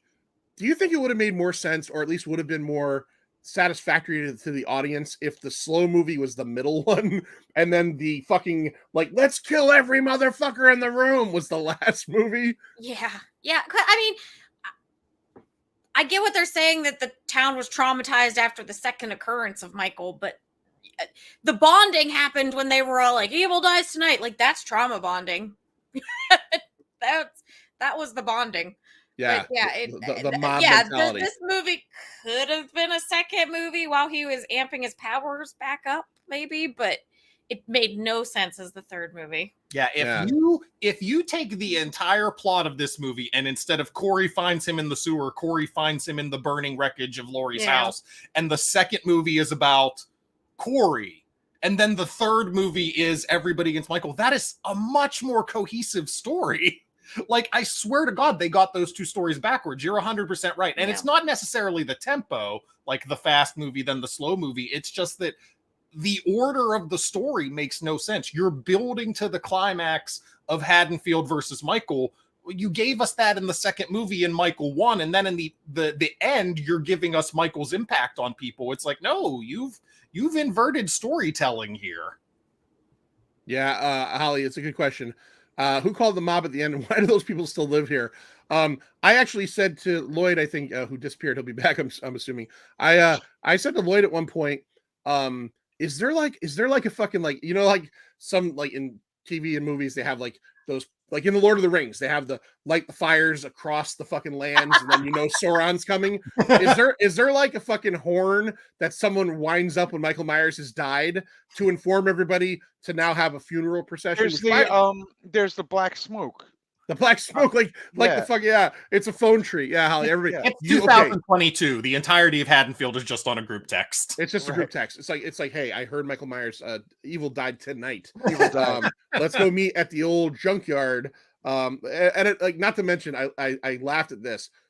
So at the end, we're skipping ahead a little bit, but when they bring Michael's body to the junkyard, Do any of the cops there realize that there's 5 additional bodies in that junkyard that they haven't found yet? You know what I mean? Because that's where Michael killed, or that's where Corey killed all those people. I thought they're gonna finish burying Michael. They're gonna be leaving and go, "What the fuck is this?" Yeah, Oh god damn. whatever. Oh, I thought goddamn. for sure when they put him in the compactor and they didn't just lay him on top Yeah. of the compactor. Yeah. cart. he was gonna pull her in. Yeah, Yeah. when Lori stepped in, I was like, "Oh, this is the final scare. He's gonna try and pull her in," and then it doesn't happen. Her being pulled in would have been a great ending. Then, like, all the trauma's gone. Both It's of the over. problems are done. It's over. It's over. You're not going to Japan, Lori. You're going to fucking hell. So the end Yeah, we funeral don't scene. need that. The Cherry return, blossoms. the return of the king end of this movie where it just kept ending for like 10 minutes. Yeah, the end funeral scene reminded me of when they carry Maximus out of the Coliseum at the end of Gladiator. The end funeral scene, I read this yesterday and I wrote it in my notes, was added in August. It was filmed in August of 2022 when they showed it to some internal test screenings, and I guess the studio heads wanted a more definitive ending. Mustafa Akkad or Maket Akkad, there's a rule with those guys where Michael Myers will and can never die. Like he can't die as a character. But Blumhouse made this, and since it's reverting, they were okay with him dying in this line of movies. So he does, obviously he fucking dies, but they wanted you to fucking see it. So that's why you see his skull get fucking crushed in a car, you know, a car salad tosser. I know how this Salad works. tosser. I know how this works. In the next movie, Halloween Continues, the guy who works in the morgue is going to eat Michael's heart. Yes, yes. Yes. Larry, you took the whole CT Cult Classics and Horror Fest crew out to see this, and excluding our good friend Mark McCurley, who we know we joke he's a lover. Mike loves everything. Yes, he does. Did he love this? No. Oh, so I was going to ask, out of all the crew there, Rob, Christine, Officer Mike, you know, Shawnee Mack, everybody, was there anybody there that was like, hey, not bad? Or was everybody kind of like sitting there and like, he didn't. yeah. Mark didn't hate it. He did already have a Halloween Kills shirt, and that he wore to the show. I was like, that's crazy that you already have one of these. What if you hate it? He's like, oh, I won't hate it. And he's just like, no, it wasn't very good. It wasn't what I was hoping for. He will never say he hates something, especially something horror related. But for him to say that he actually didn't like it is huge. No, we just spent a good time making fun of what had happened. Right. Somebody did in the theater when it ended, somebody started to clap, and Rob yelled out, stop that now. And they stopped. They stopped. Rob's like, don't you do that. And they stopped clapping. So I don't think that you can necessarily or have to compare one to the other, right? But it's been on Twitter, it's been rolling around there, so I'm going to ask you guys. I think I already talked to Larry about this, but I'll ask him on here. Stu, do you think the kind of overall, you know, I guess failure of this trilogy to really light the world on fire, do you think that it gives the Rob Zombie stuff another, like, people should give it another look? Or as they're putting on Twitter, like, some people are like, you owe Rob Zombie an apology. I'm not saying that's necessarily it, but do you think that maybe that one now kind of rises up a little bit from? That's like saying that because I ate a bug, I need to go eat a stick and apologize to the bug. Like, Yeah. they're both bad. Like, right. genuinely, I like this franchise, and I don't know why, because there's 13 movies now. Only 3 of them are something I would classify as good. Yeah.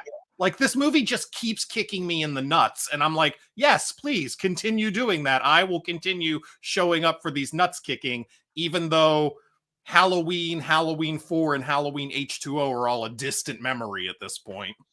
Yeah. Right. Yeah. My friend Chris Orlando he made a post the other day, and he's like, think about it.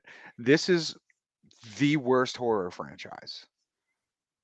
And I'm like, wow. I'd always considered Hellraiser to be the worst, because after Hellbound, it's a fucking hot mess. But the amount of movies in Halloween statistically makes it probably the worst horror franchise. I'm like, fuck, dude might be right, which is awful, but the percentages are low. Eric says Amanda needs to save $25. Just kicks Stu in the nuts every Halloween. That might work out. That might work out. Chris had said, but when we were talking about Michael getting ripped up before, the Thorn will just glue it all together. And Eric also says, David Gordon. Okay, this is a more fair question. Do you prefer this trilogy over Zombies Halloweens? I'll go first. I prefer Zombies Halloweens. I'm one of the rare people that doesn't think two is terrible. I think 1 is unnecessary the first hour. Like, we don't need to know Michael Myers was a sad kid with a stripper mom. But when it gets to that second hour and it's essentially a remake of Halloween, it's pretty good. It's violent. It's much more gory and in your face than Halloween, but I enjoy those. These 3 here, I did maybe like the Christmas that Halloween 2018 came out. I did buy the Blu-ray because I said to myself, I'm going to give it another shot. I've never given it another shot. I'll never watch Kills again. I'll never watch Ends again. But the zombie ones I'll go back to. Stu and Amanda, which one do you guys prefer? I'll go to each one of you.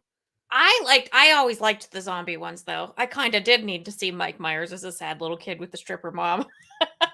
I liked the backstory in that one, so I actually didn't hate the Rob Zombie until it got to the part with the horse and that was weird. But I prefer the Rob Zombie trilogy, or I like the Rob Zombie ones better.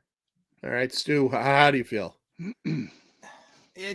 No, I don't know. I like, out of all of the movies, out of the 3 in this trilogy, out of the 2 in the zombie duology, the closest there is to a movie that I genuinely enjoy is probably Kills, sadly enough. So I guess I would prefer this trilogy. This trilogy did a lot of shit bad, but it didn't do Sherry Moon Zombie with a white horse and Dag Fairch whine moping around as kid version of Michael for 50 minutes. I liked kid version. Oh, I hated kid. I know. He wasn't even Awful. scary. I just wanted to punch him. He was just a whiny bitch.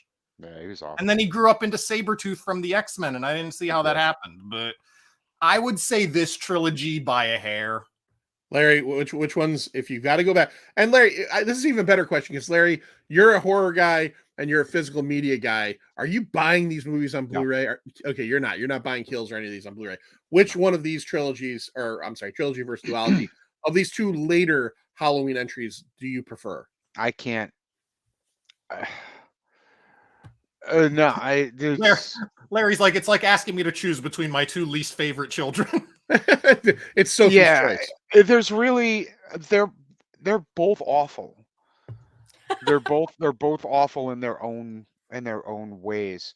Halloween 2 and Halloween Ends are among the worst in the entire franchise.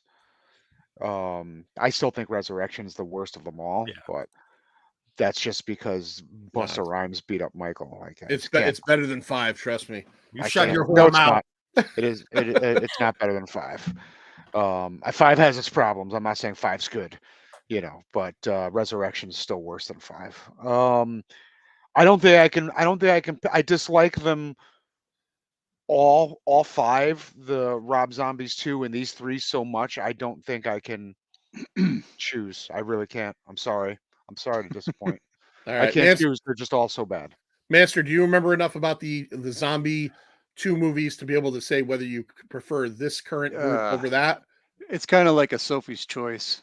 Yeah, same thing. Yeah.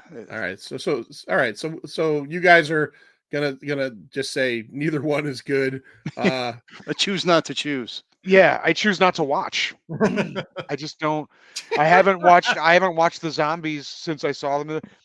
I was there opening night. And I will. The next time they reboot this fucking franchise, I'll be there opening night again. It is. I'm a horror fan and a supporter, and I will support and be there opening night. But I've never watched the Rob Zombie ones again, and I'll never watch these again.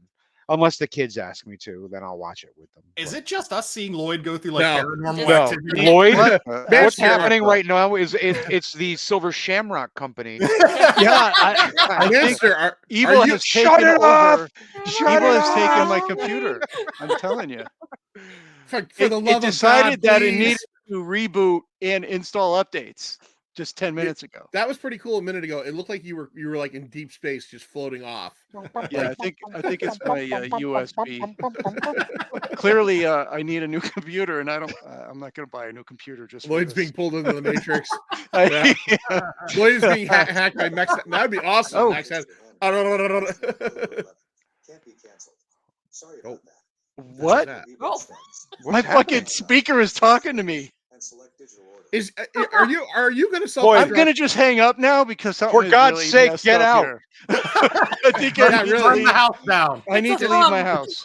Get I out of need the to house. leave my dude. house right now. Get out of the house. My thumb. That was fucking creepy and scary. Has your computer killed again? You know what? Maybe I shouldn't have put that poster up behind me today. I don't know. Officer, Wow. Officer Manster, has he killed again? Has Hal 9000 killed again? Oh boy. Yeah, Lloyd's computer's trying to reach him about his extended warranty. Fucking A. All right, so one more. I'll go one more question before we start rating and talking favorite kill and all that stuff. So a horror movie, right? It's got to do a couple Is it? things. One of them, it's got to be scary. Amanda, is this movie fucking scary at all? No. Corey was not a scary kill. You know what? I'm such a fucking weirdo too. Like the whole time I'm watching it, because I was like, okay, what?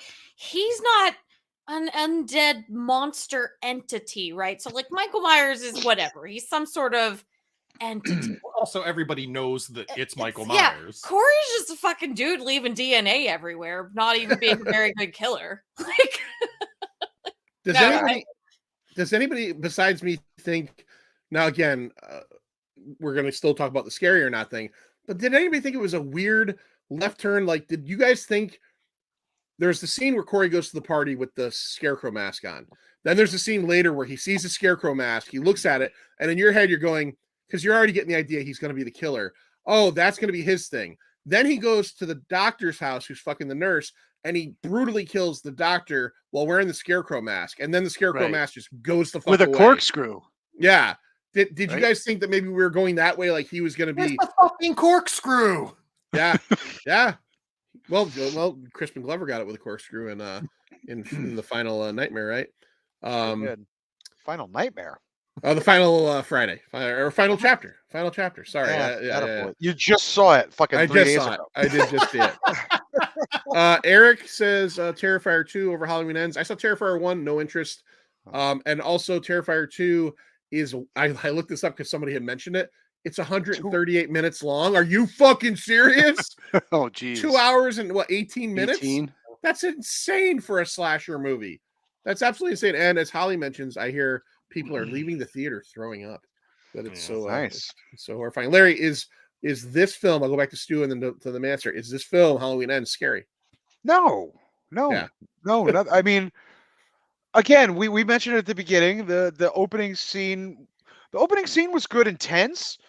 There was some tension in that opening scene. It was definitely a good build-up, but it didn't. That was it. That's the last scary.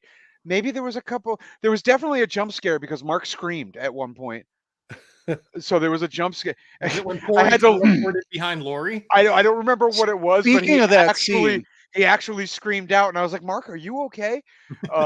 So there was I guess there was a couple jump scares, but no, this was no. There was no other than that opening Corey babysitter scene. There was no tension. There was nothing at all throughout the whole movie. No. What were you saying, Master? So Stu brought up the jump scare where Corey appeared when she goes out to see him when he's standing by the bush. She goes there and stands in the middle of her yard and no one's there. And the camera pans around and you can see behind her. I know this because I watched it on Peacock and I watched The it cock. intently. The cock. The cock. I watched it on The cock. on my cock. And it was, you're looking directly at Lori. There's no movement to the left of her or to the right of her. And then all of a sudden, Corey appears over her shoulder. Yeah. I don't know Yeah. how the fuck that happened. But I it watched happened. I watched Halloween 2, the original Halloween 2 last night, which I greatly enjoy. And there's a scene where Michael kills one of the staff at the hospital, and they walk into a room, and it just appears like there's nothing in the room, but then he just jumps up from a crouch position and kills her. Yeah. And it's like, what? He was just crouched in the room. You're not telling. There was nothing else there. So like, she literally just didn't. She just doesn't see this fucking 6 foot tall man crouching in a room. Yeah. So I think sometimes to get a Yeah. jump scare, they don't think logically and go, we Yeah, should probably put I him know. behind something. This was wide open space, and Yeah. there was no way he got there. All right, Stu, I'll ask you that same question, but I'm gonna expand it for you a little bit. Was any of this trilogy scary? Do you think that this started off like No. Halloween 18 as, oh, that was a scary movie, and then it just kind of went downhill? Or do you think this whole thing just I really didn't like 2018. Like I said a few minutes ago, I actually thought Kills was the high point of this series. I thought 2018 wasn't good. Yeah, I don't think any of them are scary, but I don't think slasher movies in general are scary. I think they're Halloween's scary? The original Halloween's a scary movie, man. I watched that the other night, and it still makes me nervous. yeah, but that's Hmm. a lot more moody than slashy. Like 4 people die, you don't see any blood. It's And the music technically a really helps. slasher, but it's not like I think of slashers, I think of the Friday the 13th, and like they're not scary. I enjoy them. I like them. I appreciate that they are horror movies, but I don't think they're scary. I don't think anything in this trilogy was scary. All I right. don't know that anything since the first Halloween was scary. Although, as we talked about whenever we talked about what a treasure Halloween 5 was, the dumb waiter Sure. scene with Jamie, kind of creepy. Okay, I'll give that. There that had a couple moments in it. Nothing super great. Holly brought something up earlier. I want to bring up because I think it's important. We'll start with you, Larry, because you're the scary one. What did you think of the final fight? The actual final when battle she- between the two. When Well, I mean, when that- she shot a pumpkin. Well, we've been waiting for this movie. You know, people waiting for a year or 4 years, however you want to look at it, and we knew it was going to. This is like Revenge of the Sith. It was going to end with Obi-Wan versus Anakin. So even as a horror fan who's kind of divorced from this series, not caring, I'm sure there was a party that was still hoping that their final battle was going to be something. What did you think? It was whatever. Was that you, or is my computer making weird noises again? Yeah, I don't know what that was. It wasn't me. Our cats are flipping the hell out. They have a milk tie from around the jug of a milk thing, and he's just spazzing around. You might be hearing that. No, That it's was- music. That Sean's was me. playing. I was- Oh, okay. I was fucking around. Yeah. I'll give it a little mood. What did you think of the final fight, Lair? No, it was whatever. It wasn't anything special. Thankfully, it was over quickly because I was just ready to leave at that point. Boyd, did you like the battle? Or did you notice all their battles in this movie, in this trilogy, happened in a fucking kitchen right around like Yeah, a yeah, center slab? Oh, yeah. Right? So are you talking about the battle with Laurie and The Laurie Mike- battle. and Michael? Yeah. Okay, not the battle where Corey was already dead and then he reached out and grabbed Michael. Oh no, I'm not even thinking of Corey. I'm thinking of what everybody cares about, right? I'm thinking about All right, Michael so- versus Laurie. So she somehow was able to overpower him. Yeah. Stab him, through the hands, and he eventually takes his hand out through the knife. But you figured he would have done that sooner. Get on top of him. What does she like? Launch herself off the refrigerator or something weird. The only part I did like about that battle was where she took the cast iron frying pan and bashed the knife into the counter. Oh, like I, pinned him I to it, liked yeah. that one little part of it. Yeah. Other than that, it was just ridiculous.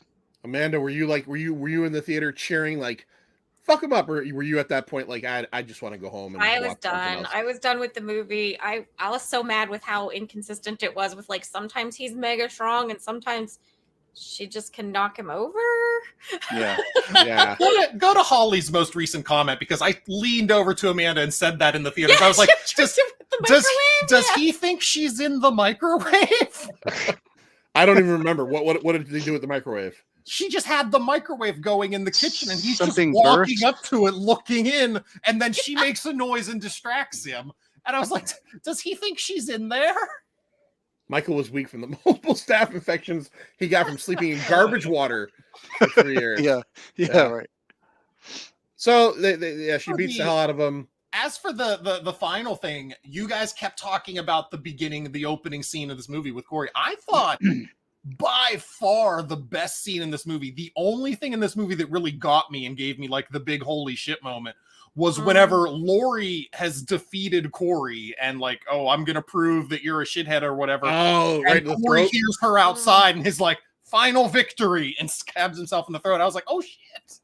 Yeah, it Yeah. was crazy, but It was crazy, and I'll give it credit. That effect was fucking gory. Like that knife looked like it went into that motherfucker's throat. Mhm. But yeah, I don't know. So we end up, she ends up killing him. We have the impromptu funeral, and Evil dies tonight, and then Lori, the granddaughter leaves town, and Lori lives happily ever after, probably in Japan, with her beau, Will Patton, straight from Armageddon. Yeah, so that's essentially Halloween ends. Glad it ended, but they didn't have to bail. What does it say, Patrick? They didn't have to the balls to follow through on that. Corey can't even kill him. No, you're right.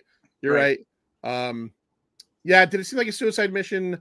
He might have, if the granddaughter didn't come back. Yeah, I think we knew the granddaughter was coming back. I didn't know that she was going to Seagal his arm in half as she did. She just broke it in half, but that's it for that. All right. So as we often do here on the pint, when we're talking about all of these things, let's talk about our favorite kill. And I've got something special planned for you guys here with that, because Officer Hawkins, tell me what happened in here. Tell me what happened. Did Michael kill? Did Michael kill again? I'll never get tired of that. Favorite moment in this whole trilogy. That's the best Oh, part. mine too. I hate Halloween Kills. That scene, that whole scene with like not CGI, but like, is it a real man? Is it a deep fake Loomis? Is fucking wonderful. Also, in my brain, he says that like 14 times. Like in my brain, it's this huge moment, and we rewatched it, and it was like, oh, it's just that one time. But in my brain, it's this huge. He killed again. And the one so cringy, so cringy. And the great part about it is that scene, nobody would remember it if the guy just said again. But Yeah. because he says again, I actually have that file for this on the episodes we do, and I have it spelled AGAYNE again. All right, I'll go first. There's kills in this. There are kills. I'll give it that. We've done a few movies on some episodes recently where there's not even a lot of kills. It's hard to even pick one. We just did on this week's episode, House of the Devil. There's like 2 kills in the whole movie, so there wasn't a lot to pick from. But this one, there's some. Even though you don't really see it, even though it's mostly kind of a quick cut and then it's kind of a foreground shot that like zooms past it, I like the blowtorch to the mouth. Yeah, because that's just fucking brutal. That kid deserved. If anybody ever deserved to swallow a fucking blowtorch, it was Terry. It was Terry, the kid who looks like Archie from Archie and the Riverdale gang. But again, the band geek Band leader Terry turned bully. Did any of you guys also, did that other kid's haircut make you enraged? The He kid had with the like no eyebrows and a weird mullet, and it's Yeah. like, where does this kid get off bullying anybody? yeah. What does it look like now? Well, no, not the snooze. Then the girl with the giant hair. Like, I just felt like this is the weirdest group of bullies of all time. And as Carlos had said on the episode I did with them, he was mad because he slashed the tires on the LeBaron. The LeBaron. All right, Manster, All right, what's your yeah. favorite kill? So I'm gonna say my favorite kill is the kid falling down the stairwell, landing on the It was a good one. floor. That was so intense and so unexpected that it was pretty great.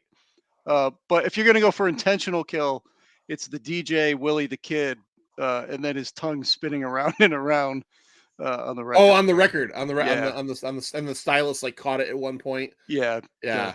pulled it Yeah. up and flipped it around. I got a kick out of that. Every time I play that sample, Donald Pleasance, his estate gets a check. I hope so. I hope so. Officer Hawkins, tell me what happened in here. Tell me what happened. Did Michael kill? Did Michael kill again? It's like he loses all sense of pronunciation with that one word. Okay. Did Michael kill? Did Michael kill? All right. Scary Larry Dwyer. Hey, What kill did you stand up and slow clap for? Which one really got you? you know what? Honestly, it was the DJ for me as well. Yeah. 'Cause that guy was a fucking douchebag too. So I was like, you know what?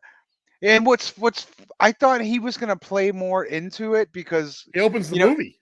Yeah. Yeah, he So, does. so I was like, maybe he'll be like, because in a lot of these movies, there's a guy who has the history of the town, and maybe he'll know some secrets or something.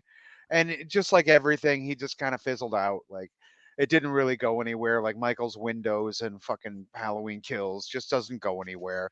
Yeah. So, and then when they do meet up with him, he's a fucking raging douchebag. So yeah, I'm like, good, kill that motherfucker. Fuck him and his stupid tongue. I don't care.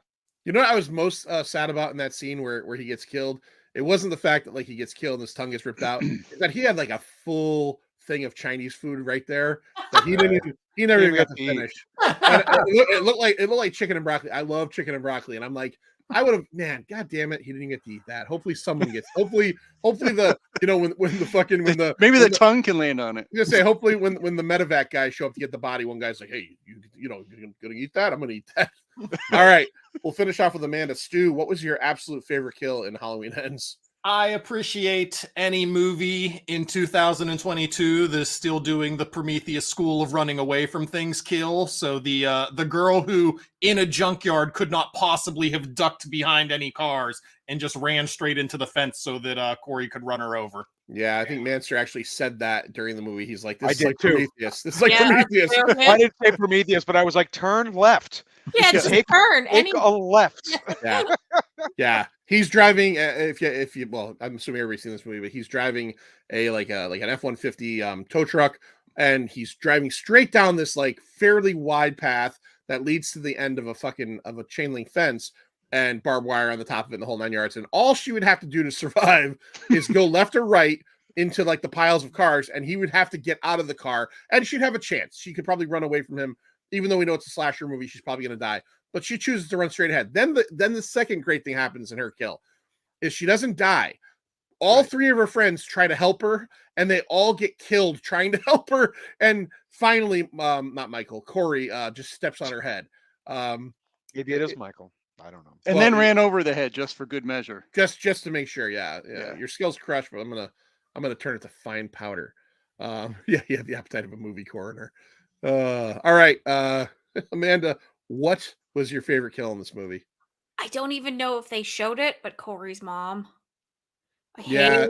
I hated like I get what they were trying to portray, but like it just made my skin crawl every time she talked. I hated her. So I was What happy. did happen to her? I don't remember. I don't know kills that her. they showed her, but they showed her dead body. I don't know that Yeah. they showed Corey killing her. I don't think so, no. Yeah, you see her all covered in blood, and Corey was in the house with a knife. Okay. But yeah, you don't actively see him killing her. Yeah, She- I don't. No. I think he either starts choking her or he corners her, and I think the scene might move from there. But yeah, I don't think they show up. You're right. If there's a character, she's so weird. Like it's another one of these things where it's like the character doesn't even seem like to belong in this movie. Uh-uh. This is her, I guess. No. Scene Oh that god. we don't see happen. But you just look at her. You're annoyed by her. My boy, my boy kisses me on the mouth. I love my son. It was also some weird, like, I don't know, like it was almost insulting. Not that a lot of this movie wasn't insulting, but it was like, this is this weird caricature. Yeah. I don't know. Like, I just hated it. No, you're right. She seemed like a cartoon Brooklyn woman. Yeah. And, but again, the stepfather, uncle, whatever he is, same thing. I laughed out loud. I laughed out loud in the theater, and it was awkward because I don't think anybody else laughed. When he says to him, "I hope you find love," We did. I could not believe that was a line in this movie. I couldn't believe it. Oh. So all right, let's get over One more to, note though. Speaking of kills, yeah. at least they did an homage, because the doctor's lover there, he lifts her up and stabs her Yeah. in the wall. Yeah, that happened. He did. You're right. Yeah. Ugh. All right. Let's rate this thing. And I got a little bit of a sound here for that too. It's fun. Are those your grades? Yeah. I don't think that I deserved an F. Do you? That's War Games featuring Matthew Broderick and Ali Sheedy.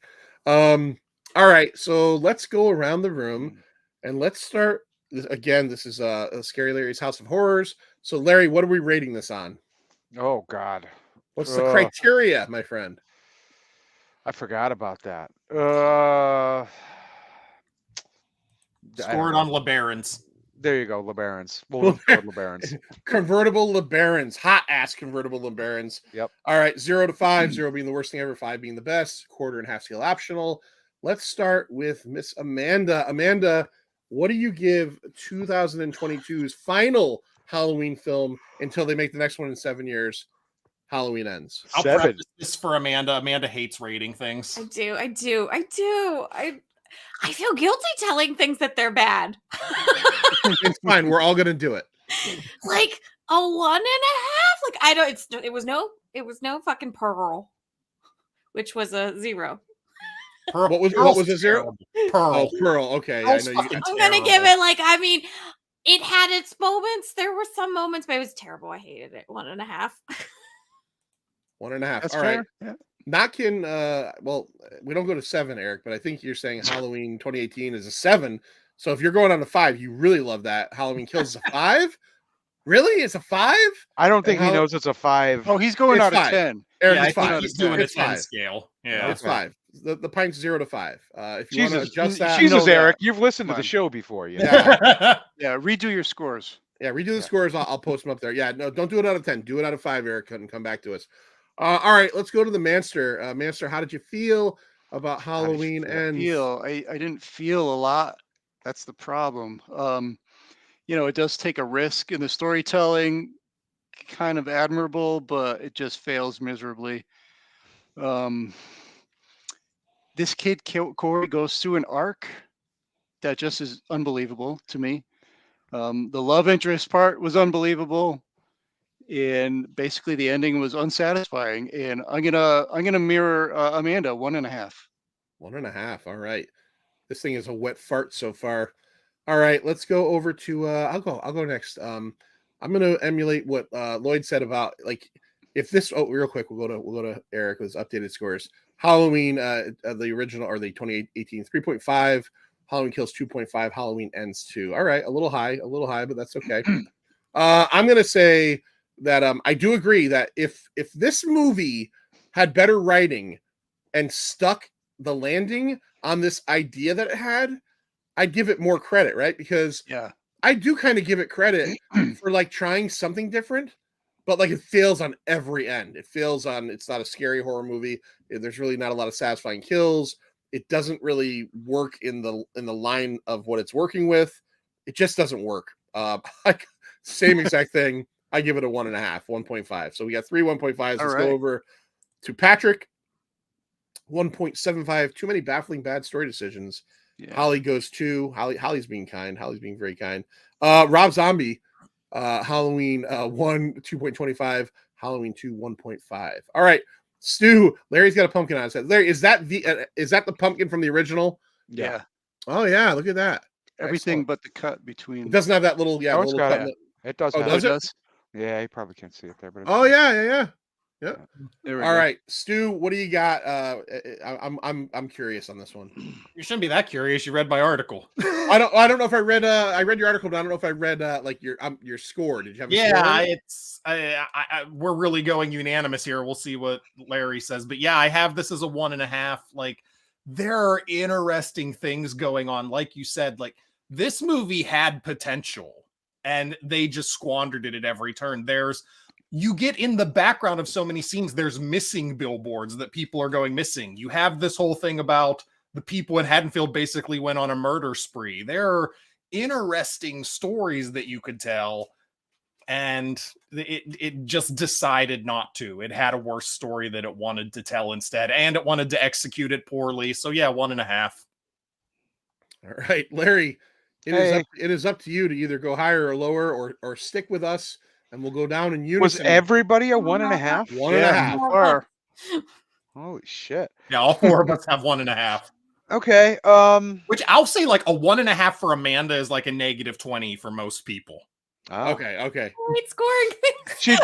She does seem to like a lot of things. I just like things. I mean, Fine. She, if I remember correctly, she loved Halloween Kills. We like yeah, I did.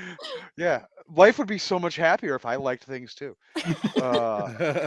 All right. So, you know, I don't like any films in this trilogy, right? But I feel like that aside, you need to follow the same rules you're following if it's a trilogy. And you spent 2 movies explaining to me that Michael Myers is an unstoppable force Mhm. and Michael Myers can't be stopped and Michael Myers is this and Michael Myers is that. And then you spent the 3rd movie putting him in a sewer for 4 Yeah. years because he was too weak to do anything. You've just taken away everything you said in the first 2 movies. Just like you spent the 2nd movie telling me how important this window is, and then just the 3rd movie, the window's gone, and it doesn't. Maybe that's why he's weak, because the window's gone. I don't know. Is that why he's weak? Because the house is gone? Right. And Mm. if that was the case, then tell me, because you did Yeah. spend the 2nd movie telling me that that window meant something. Maybe somehow explain that he's weak because the house is gone. Because right, he did take a beating at the end of Halloween Kills, but then became strong enough again to kill like 30 fucking townspeople. He did the Hulkster thing with his arm dropped Right? twice. Yeah, he And then the started with the finger, crashing down. started with the and it finger, hurts. shaking his fucking head, right? And then he starts. I used to fucking- love. I and used he to love when hulks up. Hogan. I used He to love when hulks Hogan up. would shake his head and that flaxen hair he had would just Yeah. flap around. Yeah. His hair, His Hogan's eyes hair, would get all big and start Hogan's shaking. hair looked like it was just baby hair but longer. Yeah. And like he'd start flapping it, and the sweat and the hair Yeah, would it's be like slapping corn his silk. head. Yeah, yeah. So right, so like, if you're giving me a trilogy, you've got to follow. You got to follow some rules. And this movie literally just abandons everything that you spent the first 2 shitty movies explaining to me, and that to me is unforgivable. You can't do that. It doesn't make sense. And not only did you abandon everything that you told me in the first 2 movies, but then you just try to build a whole new story about a whole new kid. And it's a romance throughout the first half of that story. I don't buy it. I'm not here for it. It doesn't make sense. And then by the time you finally give me the showdown that was promised, I don't give a shit anymore. It's a half a point for me. Ooh. This is, and the half a point is based on the first 10 minutes after the shitty intro scene with the CGI pumpkin. It's based on the little stinger, yeah, the Corey cold kicking open. the fucking kid. Everything after that is a pile of shit. Larry just went scorched earth on this motherfucker. He sure did. 4 1.5s and then 1.5. Holly says something gross here. Anyone think that the granddaughter's carrying the seed of Corey? Let's hope not. Let's hope not. And then Did Eric, they fuck? I don't remember them Yeah. fucking. Did they fuck? Yeah. Did. They yeah, did. 100%. yeah. They woke up in bed together the next morning. Yeah. I was too busy laughing at something else, I think. Officer Hawkins, has Michael looked out the window again? Has Michael looked out the window? That's bad. Bad all right. movie. So that's pretty interesting. Larry, let's talk real quick. ConnecticutCultClassics.com. You had the show the other night, and you announced the next show. Tell everybody what it is. That's December 17th. I think that's the date. I It's believe a so. Saturday. It's like probably the second Saturday in December or something. But it's a holiday themed because it is a holiday in December. So we're going to do 2 slasher films out of 1980, Christmas Evil and New Year's Evil. Did you show Mm. New Year's Evil during your watch parties in COVID? Yeah. Is that the one that has like a guy who like keeps crank calling somebody? Yes. Okay, I remember that, and I think I asked. And the punk band and the DJ. Yes, yeah, I enjoyed that one. Okay, Yeah. all right. No, it's New Year's Evil is a lot of fun. New Year's Evil is a lot of fun, definitely. all right. So Oh, Christmas Amanda's Evil. whispering. She just could have asked this herself. She wants to know if you guys got the trailer for Violent Night. Oh yeah, Yes. it looks good. Yeah, it I looks know, like I was like, I'm excited for that. Same. it, I'm it, excited for it, it looks like so earlier in the day before we saw it, or the day before, I saw somebody posted that trailer, and I didn't watch it, and I thought it was like a parody thing, but then we go to the movies, and I'm like, wow, this looks like a 90s movie, right, with like Mhm. John Leguizamo and the bad group of guys like heisting or taking Yeah. over a house, and then it looks like Die Hard but with Saint Nick. Yeah, I'm definitely interested. Had to schedule it on the opening weekend of Avatar, didn't you, Larry? God damn it. Damn you. Patrick can't get out. He's got to sell those tickets to Fucking Avatar. Blue, the blue people. The Way of Water. I saw the trailer for Avatar, Now, I'm not saying I know anything about. Seen the trailer for Avatar like 50 times Yeah. at this point. Well, I don't go to the movies a lot, so I see the trailer, right, for, of Avatar, and I said to myself while I watched the trailer, why did it take him 10 years to make a movie that looks just like the last movie? Because I know they're saying like it's going to be like he had to build new cameras. He made people, like he's been in the basement, like he's been creating people to play these parts. And then the trailer comes on, and I'm like, this looks like Avatar. Like it doesn't look that much different. I've heard of Fat Man, Patrick. I've never seen it. Mel Gibson did that already. It was years not ago. good. That was not good. You didn't dig that? I watched it earlier this year. You go in expecting it to be funny, like it's this hardcore Santa who's not going to put up with this shit and take down gangsters. And like the David Harbour movie looks funny, you expect it to be that, and there's no joy to be had. Like it's just not funny enough. Right. Okay. All right. Agree. Interesting. Agree 100%. All right. So Connecticut Classics, December 17th. Hope to see everybody there. And let's go over to swoproductions.com. That's Stu's website. You can go check out all of his awesome articles. Very recently, he tried coffee flavored Pop-Tarts. And mocha, what was it? Mocha chino or something like that? Mocha, yeah. I tried that. I would try that. And Stu's whole thing is that he hates coffee. This is very Stu, by the way. He hates coffee, but he loves coffee flavored stuff. I don't know if I Dude, love, but it's good. Whoa. It's Coffee ice flavored cream is stuff my favorite flavor, and I fucking hate coffee. Okay. All right. Me and Stu. Fucking I'm not throwing Right money. I won't eat a banana. I'll eat banana bread all day long. So I've got weird stuff too. I think banana. There's something about the texture. See, I'm kind weird. of the opposite. Like, I like bananas, but I don't like. I like banana bread as well, so I'll preface by that. But I don't like other banana flavored things. I don't like things that are supposedly banana flavored. You don't like banana taffy? No, I don't like banana anything That's other so than gross. bananas or banana bread. Yeah. That's it. I don't like banana fucking cream pie. I don't like none of that. Stu reads TV Guide but doesn't watch TV. Quick question about Larry, and we're talking about food and Larry's choices. Larry, we joke around that Larry enjoys dry cereal as a snack, often eats it for meals and stuff. And the other day, he's just sent me a picture of in his cup holder at like picking the kids up of a dry cereal he's eating. Now, I'm not saying all dry cereal cannot be eaten, but I think this one's too extreme to be eaten dry. Manster, how do you feel about dry frosted mini wheats? Oh, that is extreme.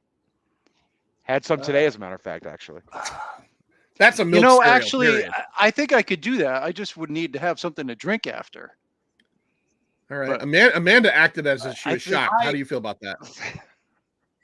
That would I just that absorb seems all the so moisture dry right and out of your awful. mouth. Yeah. I will sit here and Love say it. I think frosted mini wheats is the only cereal I've ever eaten dry and enjoyed.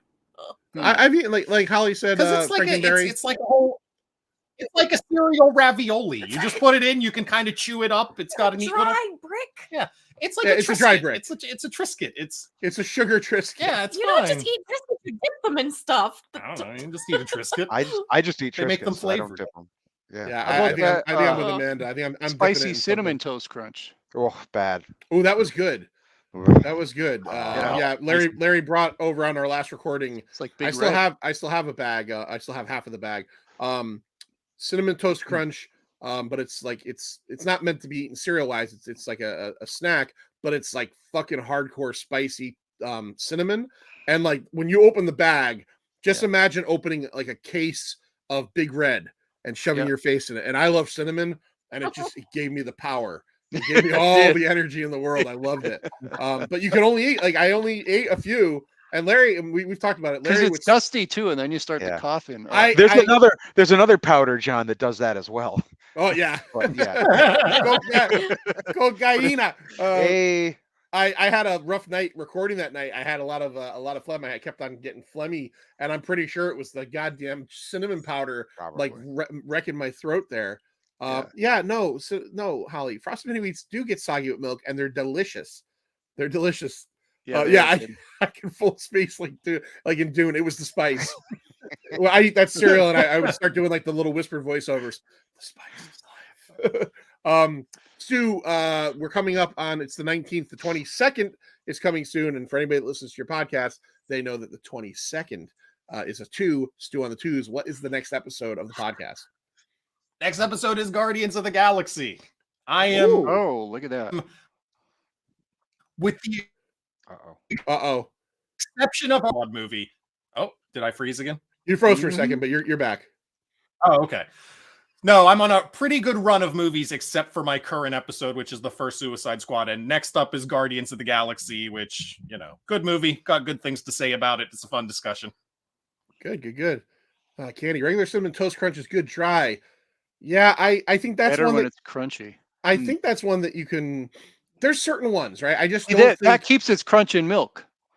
yeah. No, but I don't then- like no, it. no. I don't even like it at all in milk. I don't like Mm. the cinnamon with Whoa. milk. It's a strange Oh, combo. that's love the it. best Whoa. part is at the end when you have the cinnamon milk. That's Yeah, that's the best part. You drink that milk down. Yes. Weird combo. And Bizarre. I did not I was gonna put a banner on and I forgot to. I'll get to that in 1 second, Holly. I want to bring that up last, but I do want to say if you're going to be checking the Pine Out this week, obviously last week we did The House of the Devil.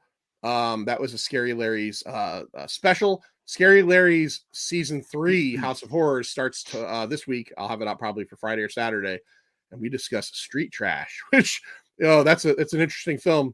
It's an interesting film. A lot of hobos melt in that movie, man. A lot of hobos melt in that movie. Yeah, A lot of fucking weird shit happening in that Yeah, one. Weird, man. So we're going to be ending the month of October out. We're doing all horror October, and on the main feed, episode 261 is Street Trash.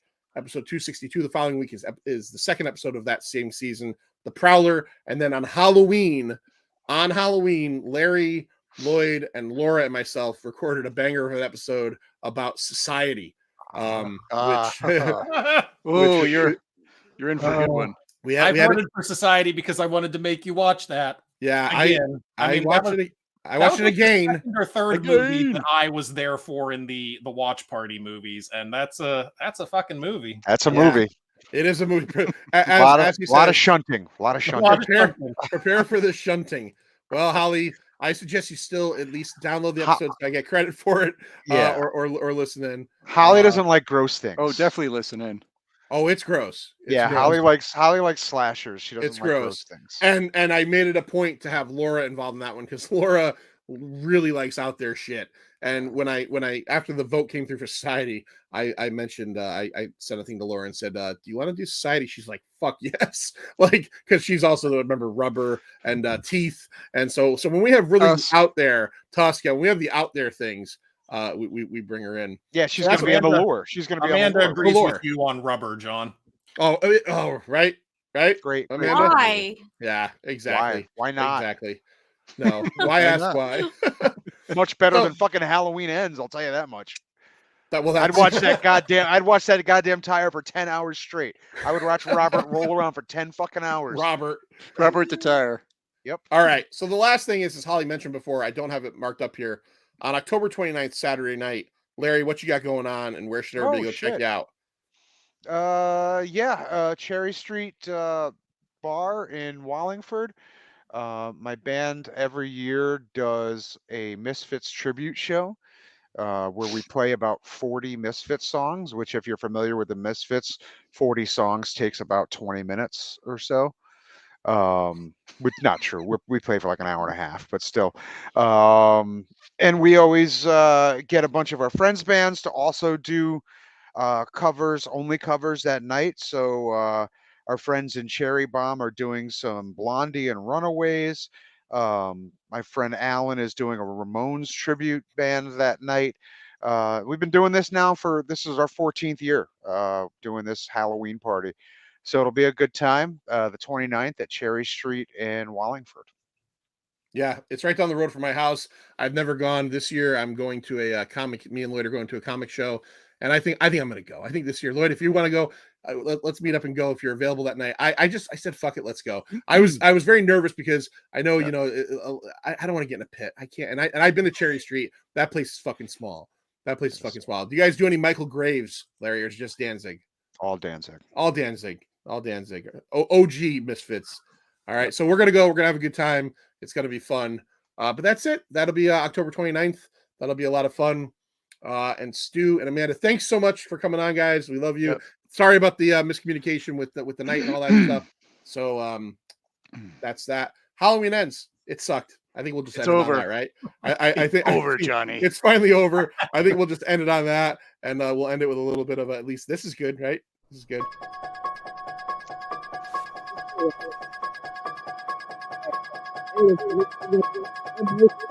Morphing. See ya.